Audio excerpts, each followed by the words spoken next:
right? Literally, yes. Moving into round 6 now by the looks of it. I'm quite excited to see how this does play out. Yeah, so I'm really a big fan of Benjamin's deck. The CRYSTON Canine deck, I think, for me, it's got just so many different layers, be it the hand, the field with the trap cards, and then also just like the Omni Negates, it can kind of set up with Cyber Dragon Infinity, and even Tristalos going into the FA Dawn Dragster. Just very layered, and I'm a big fan of that. It is, however, I'd say, not that this is a bad thing at all, but it is something that, if it's allowed to combo off itself and keep playing, it does seem to leave everything out on the field. There's not a lot of grind game of follow-up. Yes. Not that it's terrible, not that it's got nothing, but it does tend to just sort of, it's all there, you played it, now what? Now what, yeah. Having said that, they do usually set up enough interaction to actually answer each of the cards in your hand. So that's the issue. You have to try and really slow them down early on. But Malice might be the one to do that. Yeah, obviously Malice, much like many of the other decks in the format, playing just that very high plethora of going second cards, be it hand traps or even some of the field breakers. But I think the really strong part about the CRYSTON deck is, depending on how Benjamin's turn goes, he can set up a little bit of follow-up here with like more copies of inclusion, be it in the hand or in the graveyard to use as additional effects. Obviously here, starting with the Solfefnir. It's a cracking start, must be. Yeah, and I think this is just like, it's going to set the pace for what's going to come here, I'd really say.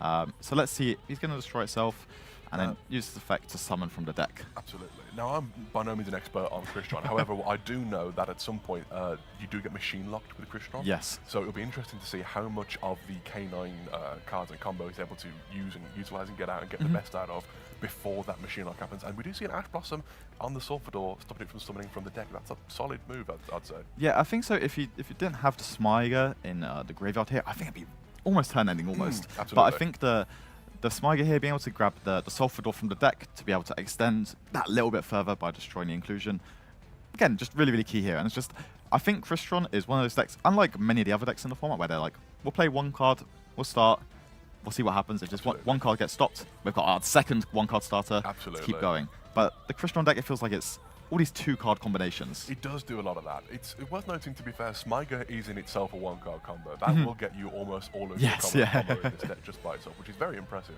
But no, you're absolutely right, especially with the K9 engine as well as that. We do see a Lupus coming out here, which is quite interesting.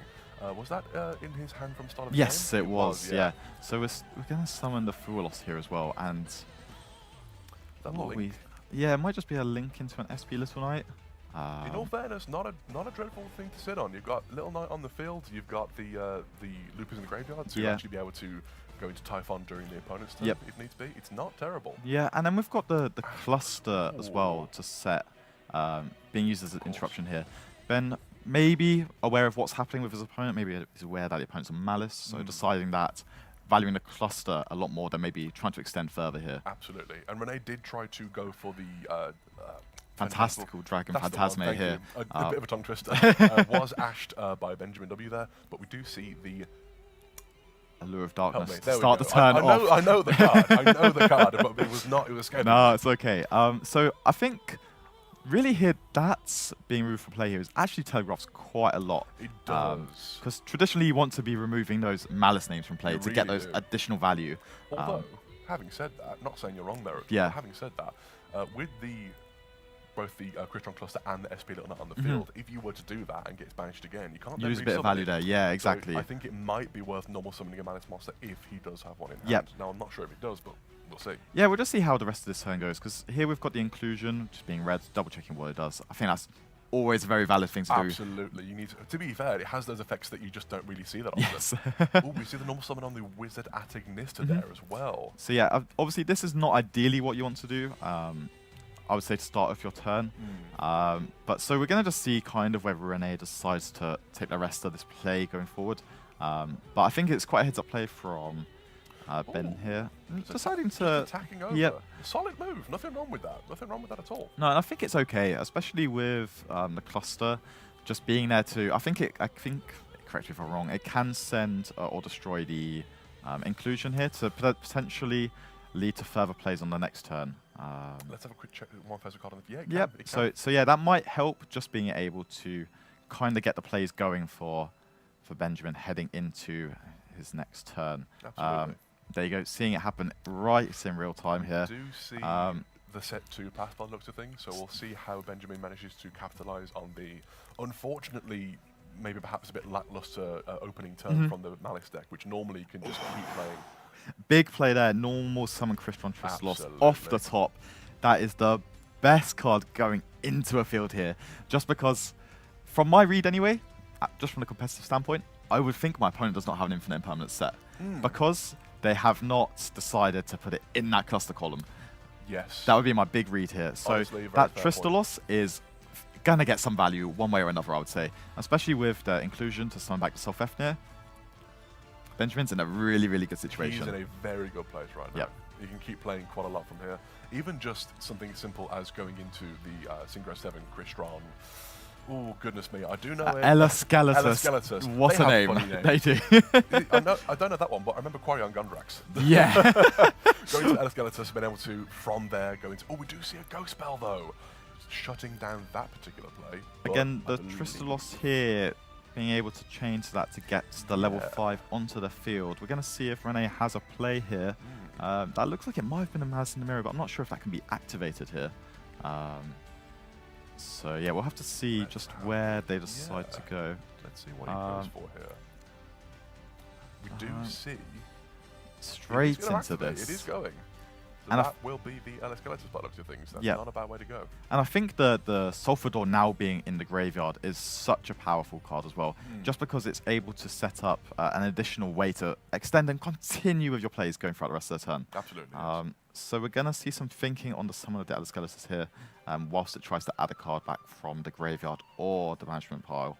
I'm not sure exactly what the target is here, but I would assume it's maybe the inclusion. Yeah, there we go. Yeah. Solid option, solid option. It offers you battle protection as well, that being on the field. Even if you don't use it to search, it's battle protection. It's something to target with your Sulfador and your Self-Efnir. It's a good resource to have on the field, even if you don't search with it, but it does seem to be searching with it.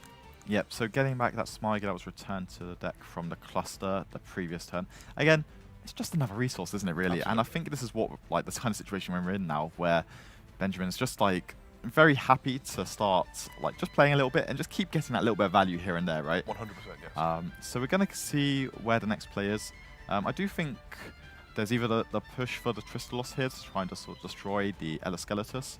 But beyond that, it just depends really what Benjamin wants to do and how aggressive he may want to be. Because obviously you're staring down 2 face-down cards. Yes. And again, my sole read, there's not an infinite impermanence there. And then... We do see a Call by the Grave. That is solid to be used on the Tristolos there.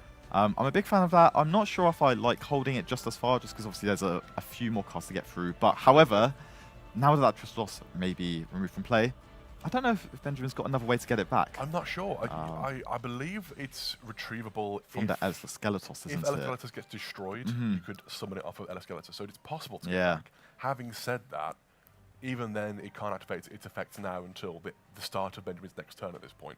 So I think that's a solid play. Will it be enough? We don't know yet. Exactly. Also, it hasn't fully gone through yet by the looks of things. So it looks like thinking on that. Rene is now... Oh, sorry.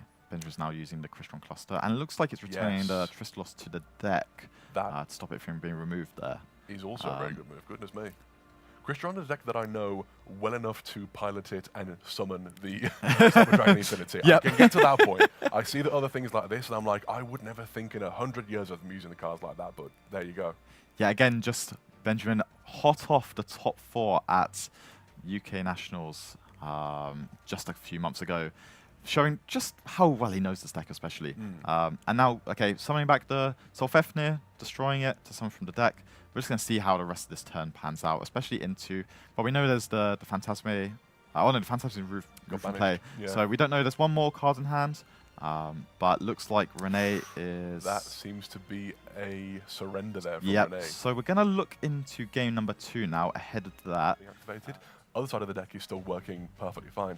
I'm moving into game 2 now, so I'm excited to see who's going first and what is going to be on the draw. So yeah, let's see from Benjamin's side if there is that almost shotgun off the Artifact Lancier coming down.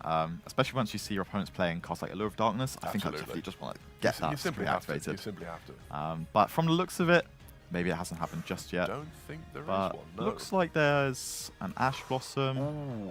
which is very, very strong here into the Chessy Cat. It is. Unless We they have the starters, extenders we have there. the extenders. We're carrying on from Renee's side of things here.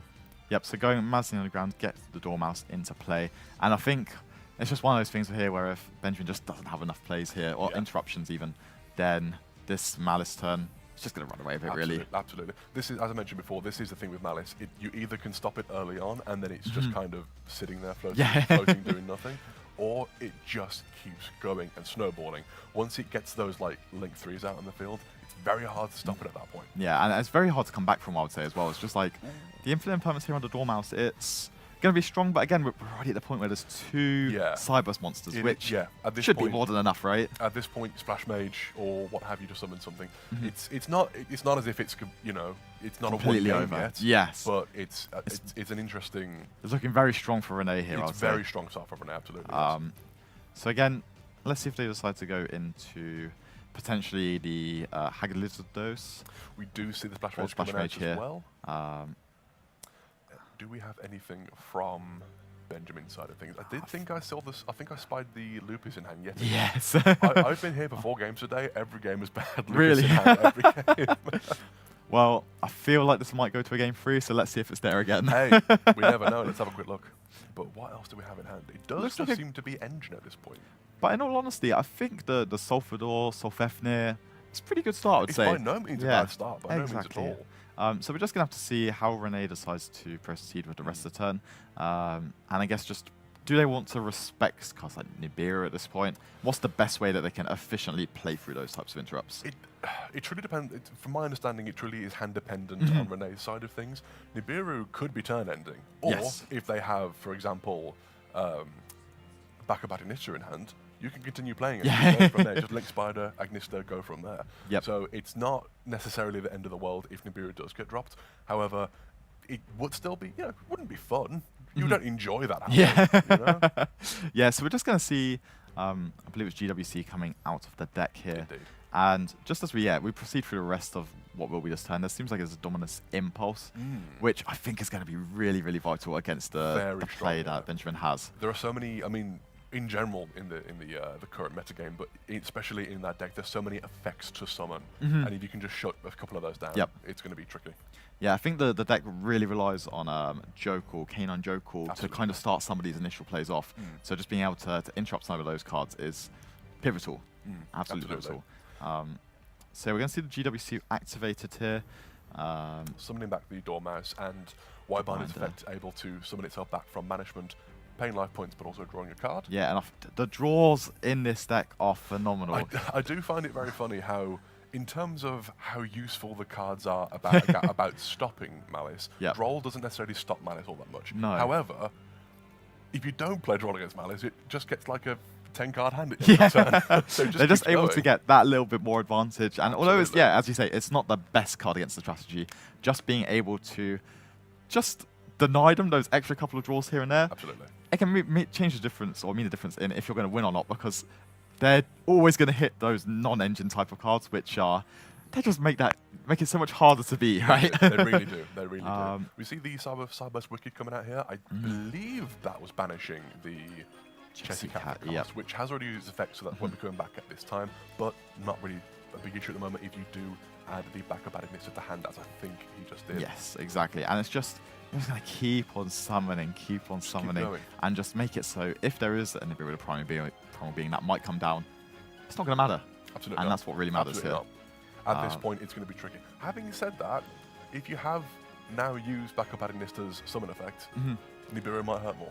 Yes, yeah. I'm just thinking, the more I think about it here, I'm just like, maybe some of these cards, like, because you've got the Wizard Agnista, like, do you just start disrespecting Nibiru? Well, maybe not. Perhaps not. Perhaps not. But, so it just depends what kind of end field we're trying to aim for here. I'm assuming it's going to build towards the Echo Talker. I assume so. It does seem to be a very... Although, having said that, it kind of depends. Malice has a very diverse and I don't know what the word would be. Yeah, let's go with diverse. That works. Diverse. A very diverse bevy of options you can go with for the end fields. Well, you can go with your ally Allied Code Talker, I think, you can go with your topologic bomber dragon. You can go with your firewall dragon. You can go with Terra. You know, there are a bunch of options you can go with on Malice, which I guess would be dependent on the hand that you start with, exactly. the type of hand traps you're facing, the matchup you're into. Linking off here for what I believe seems to be the Link 5, I believe. Link 3, I apologize. That is the Hearts Crypta. But yeah, the other thing that's quite unique about Renee's deck is there's a Mech Knight Crusader Avramax, which I didn't notice for me, I feel like I haven't seen that card in years. I need to actually read that at this point. I don't know what that does. For me, this is just one of those cards which it feels like it always comes up in some of these formats where you've got a really popular deck, but it just might not be able to deal with like the kind of boss monster type effects it has. Yeah. It cannot be tied with card effects, and then it's just they have to attack into it. It gains attack when it leaves the field and hits the graveyard. It shuffles the card back into the deck. It's just so much in one card, and I think it's probably mainly here for the yummy strategy. Yes, I'd imagine so. So by reading it here, I think just the yummy strategy. Can it deal with something that's 3,000 and will gain? Maybe not. Maybe Especially not. if they lose access to the field spell, the minion. It'll be very hard for them to beat this. I do believe Benjamin did just surrender game 2, there, if I'm not mistaken, which honestly, not that his hand was terrible either, but against a full Malice field, it's a struggle. It's an uphill battle at that point. Definitely. And you got to think maybe you just go for game 3. Maybe you know what, I'll go first game 3, see how we go from here. You just accept it, and you're just like, okay, my couple of interrupts, they weren't quite enough to stop the Malice strategy from doing exactly what it wants to do. Absolutely. So we're going to head into game 3 now, and I think one of the big strengths of this deck is through the engine, through the Clockwork Knight, you can reach Clockwork Knight. You can. And I think that card is so powerful first the mana strategy. It's very good because they're no longer Cyburst monsters. Exactly. That's so strong.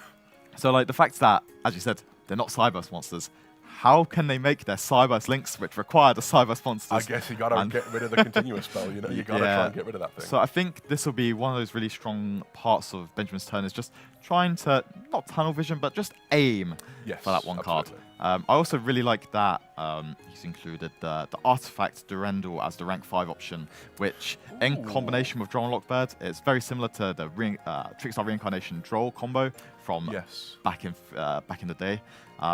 Where you're just able to deny your opponent a hand, especially if they've gone for the Mulcharmy cards, which sometimes when you see them, you're like, oh, I can't play through that Mulcharmy. I've actually just noticed something about this, the hand trap lineup in this deck, including some of the engine. There's only really a lot of hand traps, including Izuna. Only 2 Izuna. That's quite interesting. So it looks like, again, maybe just respecting the yummy deck that they're not going to be playing into that Izuna as much, so maybe not wanting to play as many. I don't think it's a bad move at all. It's just I find it quite interesting because usually people who want to play, they put it at 3. Yeah, I 100% agree with that. But obviously, I think when you're playing through your turn as the Christian player, you're wanting to add at least 1, maybe even get a second one in if you're doing some combos, so you can normal summon it or use it as an extender in some ways. But obviously, we're going to go back into game 3 here.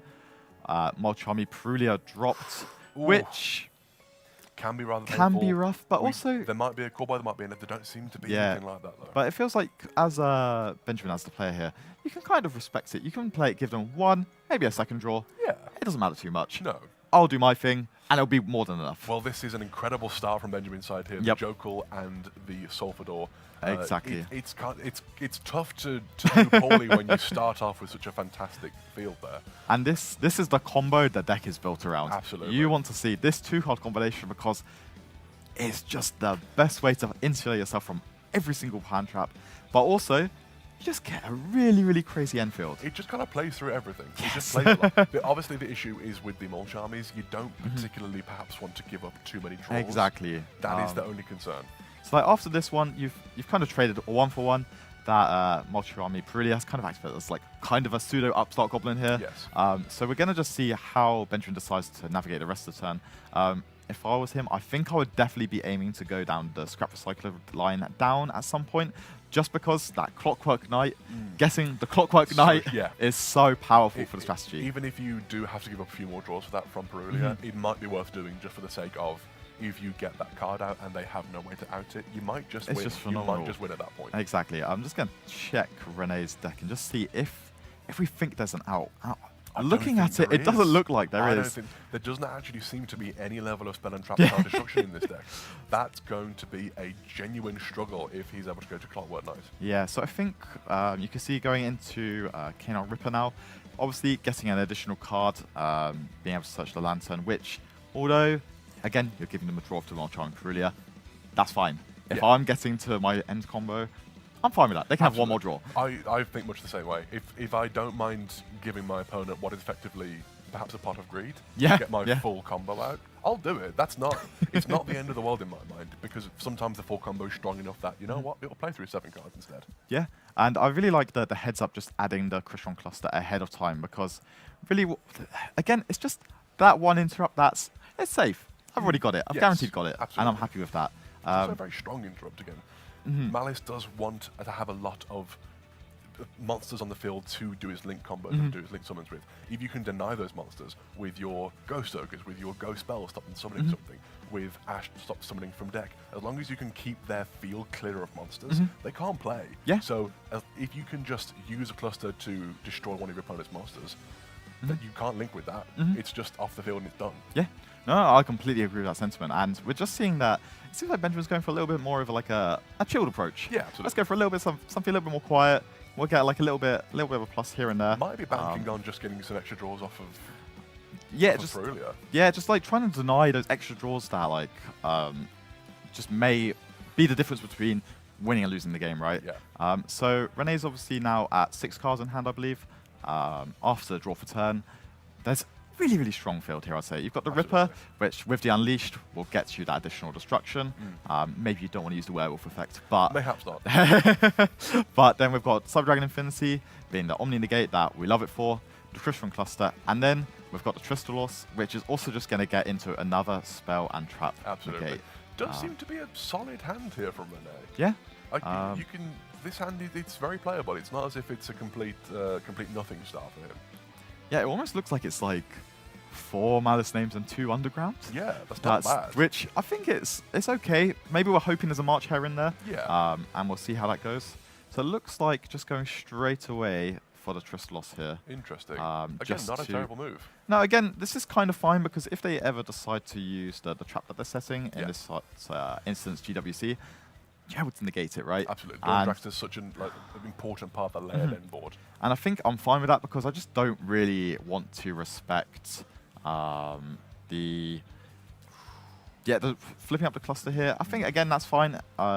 Again, just that extra layer of interruption, right? Absolutely. And now that we've got the Dawndraxter here, it's just negating and trading without GWC feels very, very strong. Yeah. Obviously, you have to flip the cluster here, just because if Renee goes straight for that Link Karibo, it might be over. Absolutely, 100% correct. I do think...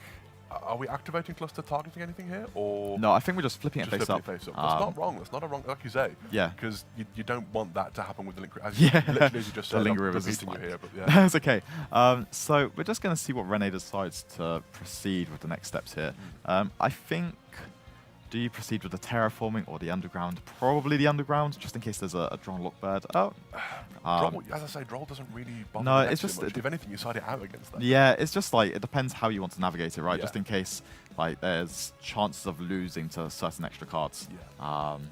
If, for example, the activation of underground is negated, you at least have the other one in hand now. Exactly. And even if not, you can play around the potential Ash Blossom that might be from, you don't want it stopping anything else, you can have it stop that terraforming. So I think using that terraforming as bait there has that dual purpose of, if it goes through, cool. If it doesn't, that's fine, I've got rid of the Ash Blossom. I do like that as well, just as you said. There you go. There is that Ghost Ball from hand negating the activation, and therefore you can use another Madison Underground from hand. Which is, again, as you said, although Benjamin might be feeling like pretty confident right now, seeing that second copy come down, might see a reaction out of him. We will see how that goes. Oh, so that might be March here activating here, getting negated by. Oh, there we go. Oh, there we go, straight away. A surrender from Renee there. What can you do? Sometimes you just don't have the right cards in hand. Exactly. It just seems like there was one too many Malice names. Maybe just needed one of those additional non-engine pieces to get there. Non-engine, something to use. Maybe the